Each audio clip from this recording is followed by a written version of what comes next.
You are listening to the Life Coach School podcast with Brooke Castillo, episode number 333. Welcome to the Life Coach School podcast, where it's all about real clients, real problems, and real coaching. And now, your host, Master Coach Instructor, Brooke Castillo. Hello, my friends.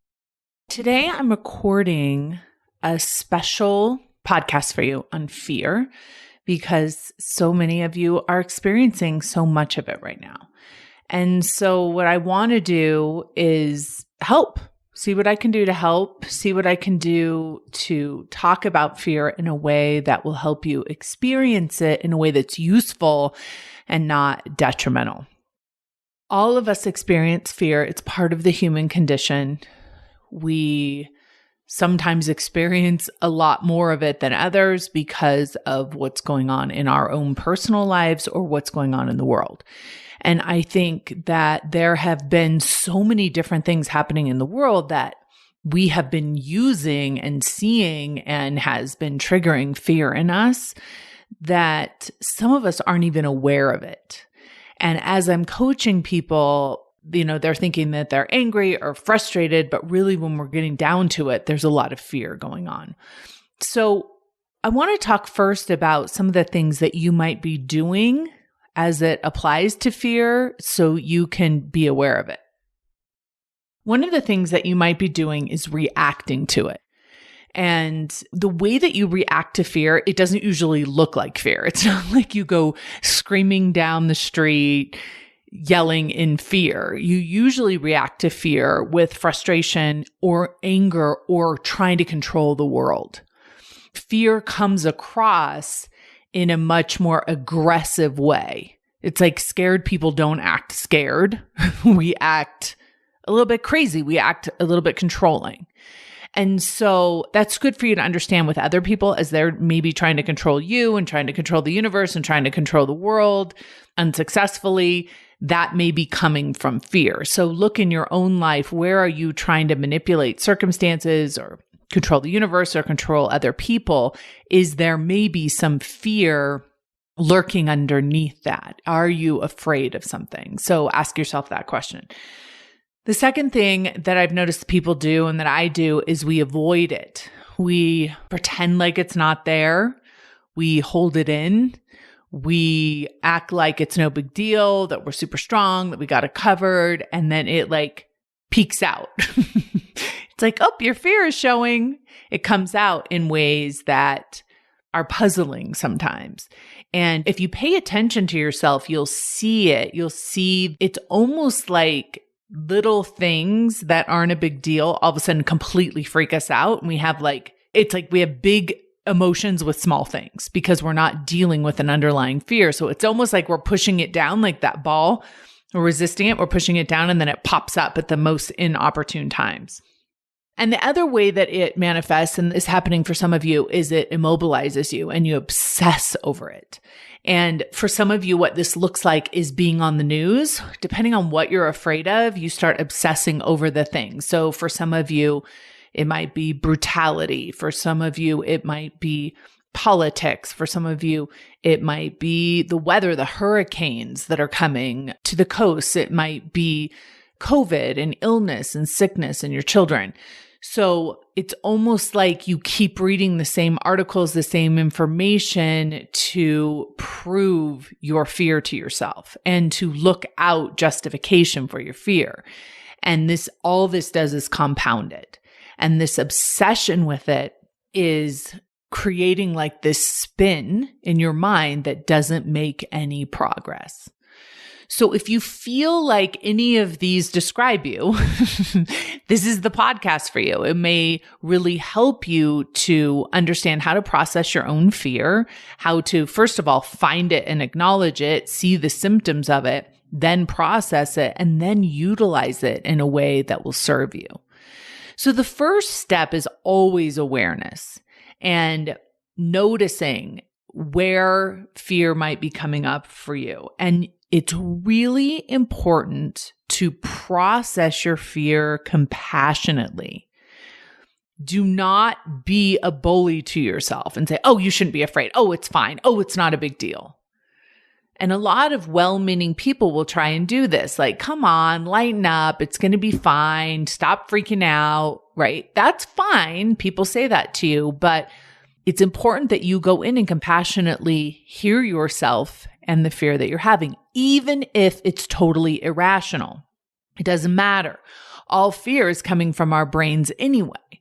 So just because you're having a really intense amount of fear doesn't necessarily mean that you're in an intense amount of danger, right? What that means is that you're having intense thoughts about something that's causing you to feel an intense amount of fear. And so you want to be really clear that the mind is what creates fear, not the world. Without your mind, there is no fear. Okay, so it's important that you don't just dismiss that. You got to pay attention to what's going on in your brain so you can uncover anything that's causing fear for yourself. And when you judge it or dismiss it or put yourself down for it, you miss the opportunity for that awareness. You miss the opportunity to process it compassionately. So one of the ways that I do this is I sit down and I sink into it and I say, I'm scared, and that's okay. Being scared is a human experience. It's part of the human experience. Scared is a feeling. It's a vibration in my body. It doesn't mean I'm in imminent danger. And then what I do is I breathe it in and I allow it to vibrate in my body. Now, for some of us, that will look like crying.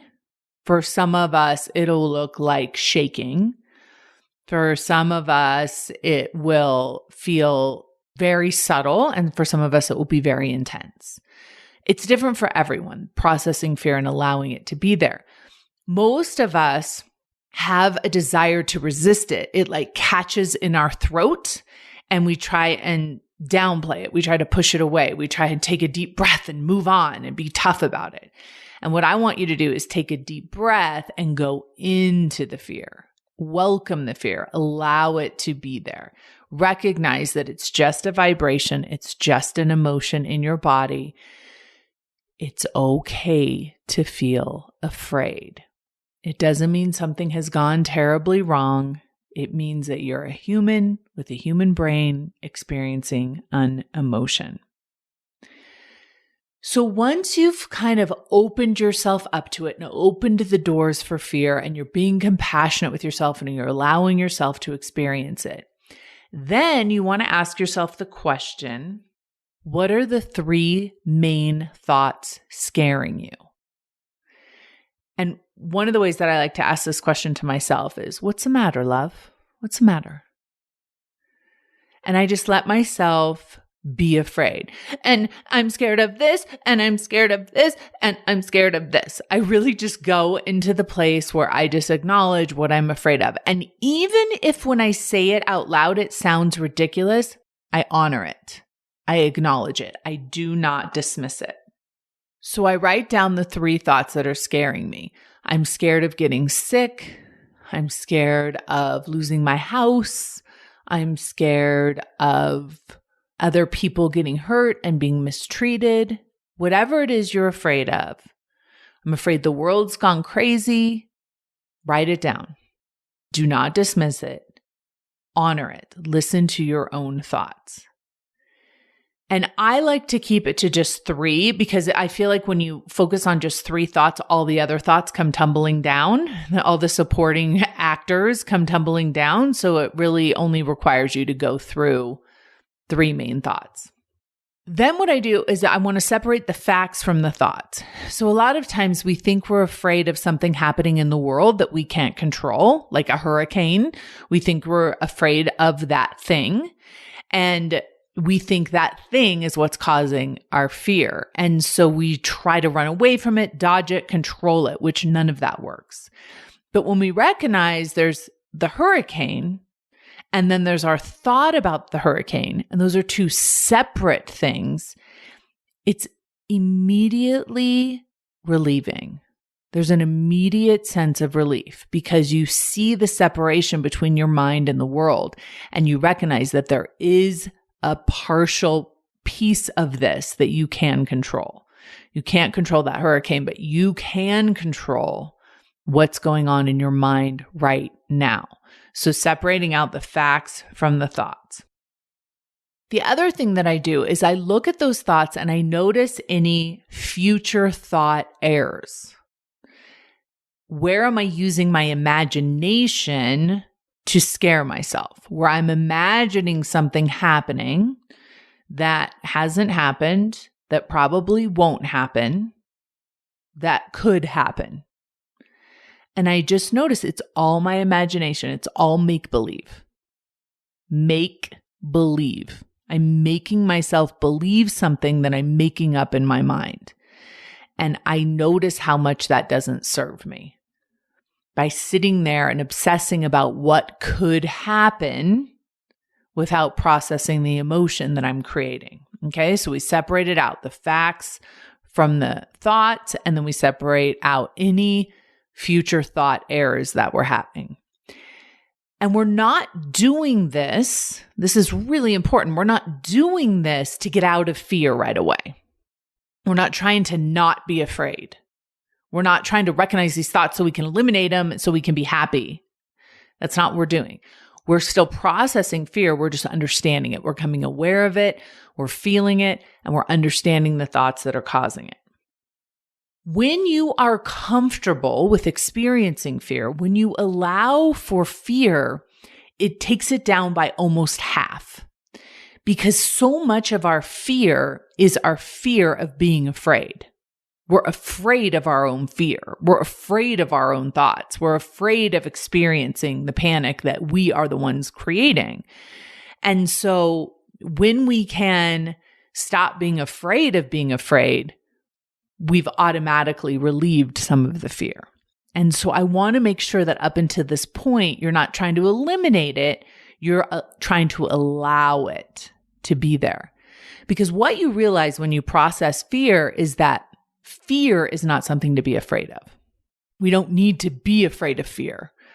We can allow fear. We can be afraid and we can survive fear. We can survive that emotion. We can process it through.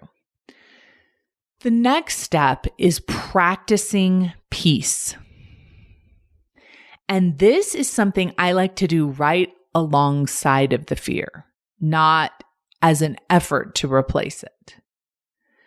So there is this amazing experience that I've had, and a lot of people who meditate have this experience, where while you're witnessing yourself having an emotion, you can be at peace about it. And it doesn't mean you're eliminating the other emotion. It's almost like they're coexisting. So the process right for this next step is to practice peace.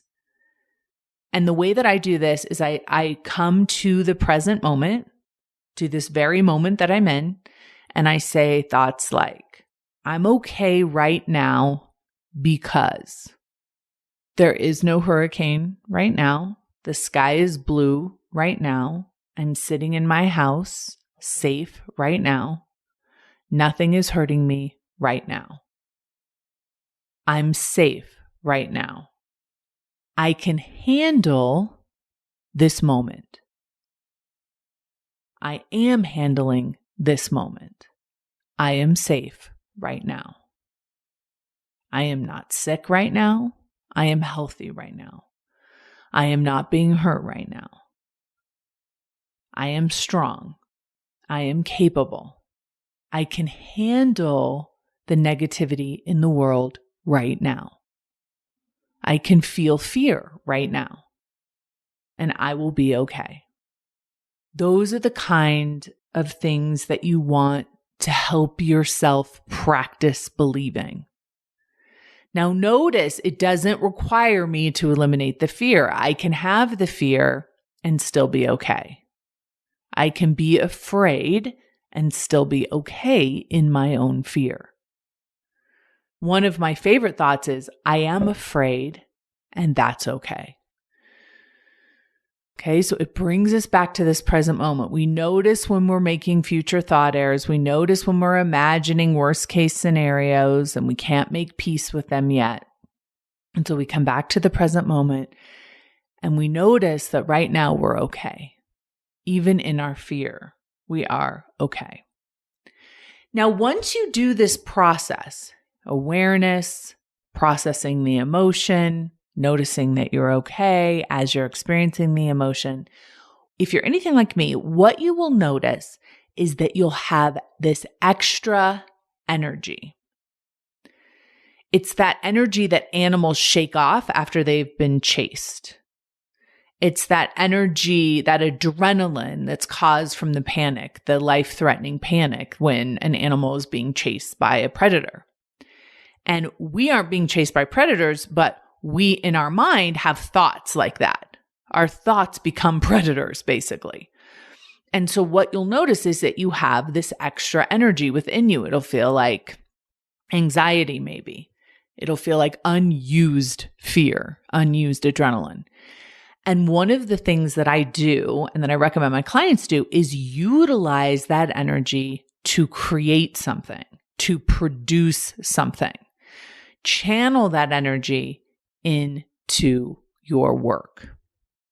So many of you right now are sitting at home and you're needing to make money. You're needing to provide for your families. You're needing to build your businesses. Some of you have lost your jobs. A lot of you have told me that you really want to focus on building your businesses. And one of the things that I decided to do was to create a program within Scholars called How to Double Your Business in 3 Months. And one of the reasons why I wanted to do that right now is so we could collectively focus on something productive. Too many of you are sitting around not producing anything with this energy and actually using it against yourself as a weapon to hurt yourself and to go into despair and to panic and frustration, to lash out at everyone around you, to lash out at yourself. And one of the things I want to help us do is take that energy, that collective fear energy that's left over after we've processed it, and put it into something productive. My whole life, I've had the experience of waking up anxious. I have underlying anxiety. I believe that it's biological. It's like an underlying hum in my own life. And I have learned how to utilize that energy to be productive because otherwise it builds up. I get like a buildup of anxiety and I lash out and freak out and use it against myself and then end up having to resist it. And when I take that energy, when I take that anxiety, when I take that fear after I've processed it and I put it into my work, I produce at a very high level. I get a lot of work done and it gives me a sense of relief from that anxious energy. Now, it requires focus. It requires a channeling of that focus because the pull will be to pay attention and focus on whatever it is you think is scaring you, to watch the news, to pay attention to whatever is coming. What are the latest stats on COVID? What's going on with the hurricane? What's going on with the election? What's going on with the riots in the world? I need to know everything that's going on. And so we spend our time just filling our brain with more information that freaks us out even more. And although I think it's important to be informed and to know what's going on, and once we are aware of that and we're aware of our thoughts about that, and we've made decisions on what we want to do with that extra energy. How can we help? How can we serve? How can we produce? How can we be useful instead of just sitting here being upset and in despair about it? So one of the ways that I want to recommend that we do that is we contribute to the solution, especially those of you who are coaches. This is the time to be building your business, to be making offers to people who need mental health help. There are too many people suffering right now that don't have the tools that we can teach them, that we can help them, that we can coach them. And when we channel our fear and our anxiety and our worry into our work, we end up producing something with that energy that serves not just the world, but ourselves. So you have to take the focus of that energy and really use your mental energy, your mind energy to go to work and to take the anxiety energy, the fear energy, and literally transmute it into something that helps instead of harms. When you think about the increased attention you can have when you're alert because of something, that energy is actually very useful. That energy can be applied to your work, to your business, to what we're calling doubling your business in 3 months.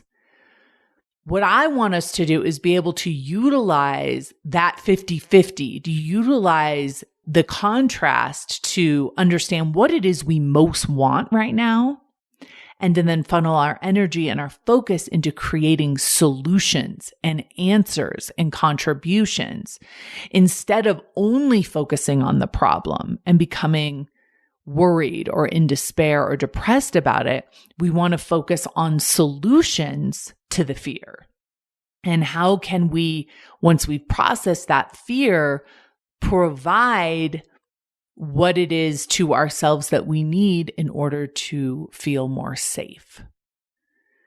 I love the teaching that talks about how when you find out what you don't want, instead of pushing against it, we want to focus on what we do want.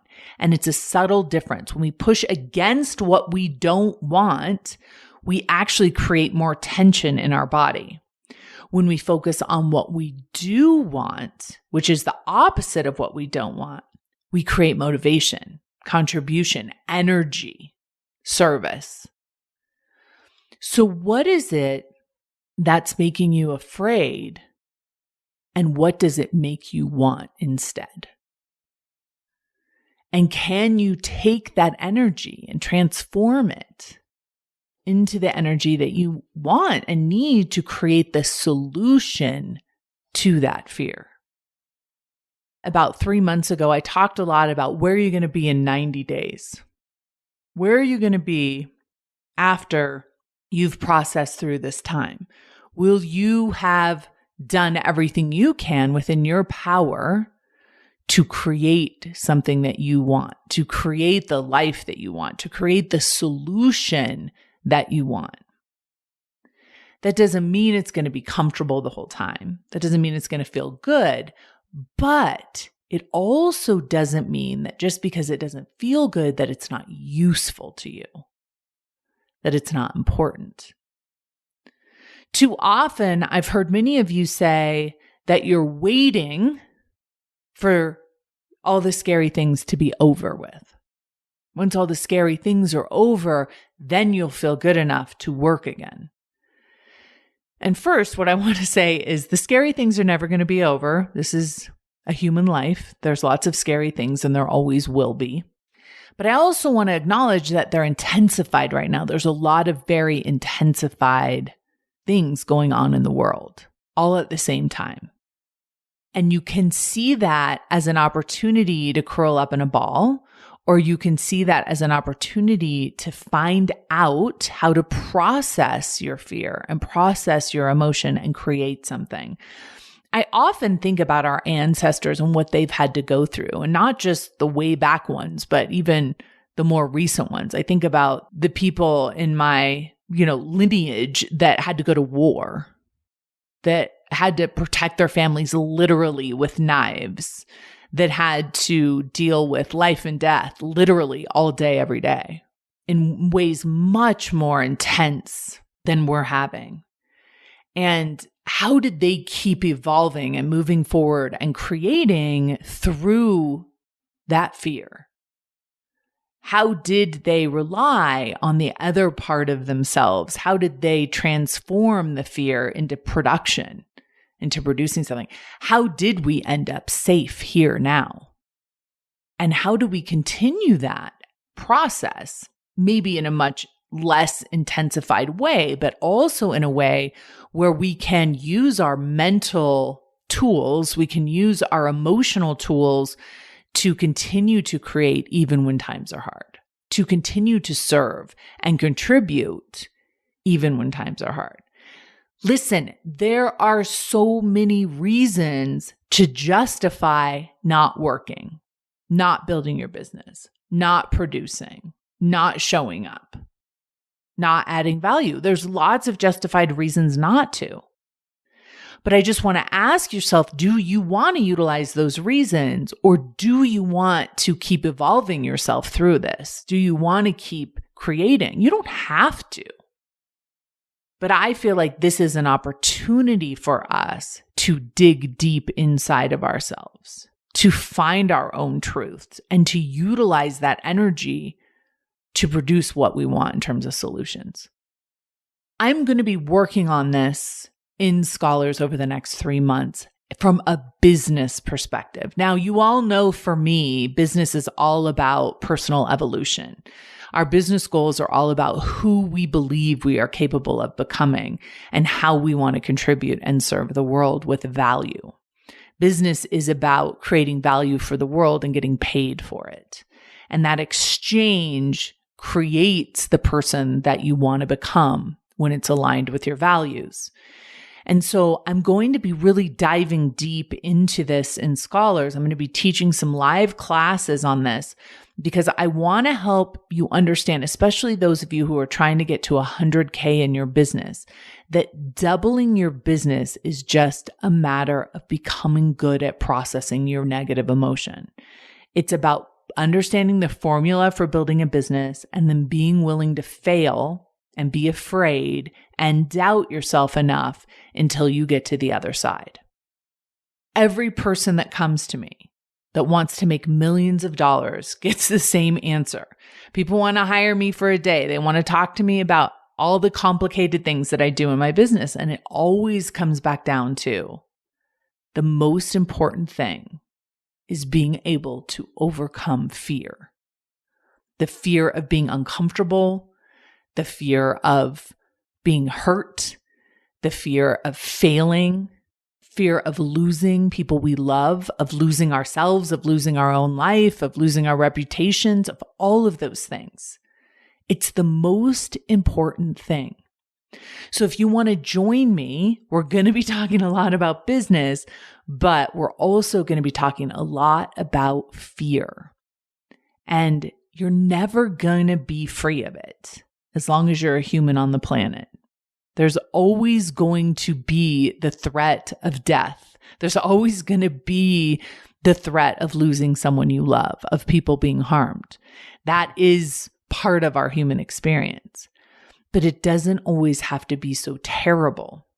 You can learn how to be at peace as you process through these hard times and as you process through these emotions. You don't have courage unless fear is present. We're going to talk about both of those things. So hopefully this podcast has given you a taste and you can start utilizing the steps that I've given you in here. But I also want to invite you to come into Scholars and work directly with me on your business. I will be teaching live. We will be talking about doubling your business in 3 months. And that's just cover for overcoming all the fear that's in the way of you producing at your highest level. This is a time to be utilizing all that extra energy and putting it into something productive. And I would love to show you how. So join me in Scholars if you'd like to do that. Have a beautiful week, everyone, and I'll talk to you next week. Take care. Hey, if you enjoy listening to this podcast, you have to come check out Self-Coaching Scholars.